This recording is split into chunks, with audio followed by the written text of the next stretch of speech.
you can actually buy crypto in a self-managed super fund. Gee, that sounds irresponsible.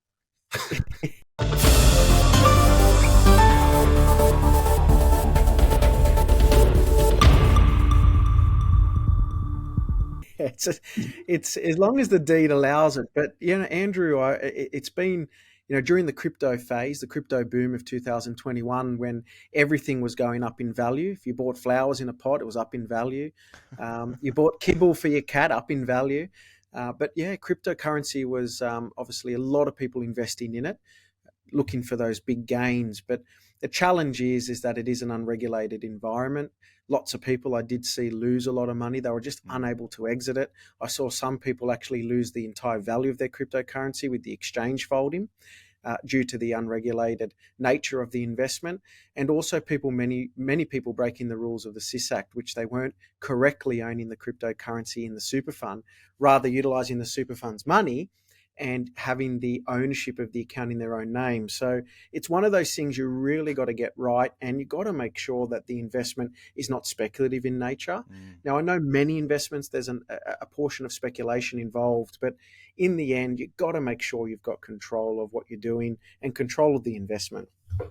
So it's always good to invest in the low, slow, strong, something you can see investment where it can't be taken away from you overnight. You really want to make sure that it's there, again, for the long-term benefit of your retirement. Got to have sometimes a boring investment, which tends just to move and tick along nice and smoothly without any hiccups. You tend to want to be able to track the growth from a long-term perspective and ideally get some cash flow, because the taxing environment with inside super being 15% on earnings and 10% on capital gains if held for longer than 12 months, there's no better tax rate in the country than super.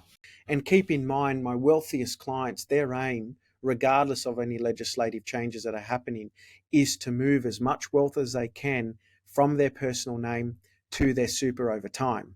And the reason why they're doing that is because of the low taxing environment with inside super, as opposed to the higher taxing environment outside super. You're not relying on your contributions that go into super to fund your retirement. But what you should look at is superannuation being a large portion of your retirement strategy, because it's far better to earn income with inside super at either accumulation phase or pension phase, because that means you're running not as fast to gain the same level of return net after tax. So anybody out there is listening to this, you hear that all the time. I'm not relying, or you shouldn't rely on your super to fund your retirement. And I agree. But I changed the wording to say you should not rely on your contributions into super to fund your retirement. Because again, my wealthiest clients utilize super and utilize it very well. And they're trying to cram as much wealth as they can into super.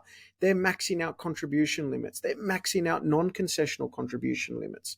And the reason why they do that is the taxing environment being 15% on earnings, although changing with a lot of the labour changes that are due to come in by 2025.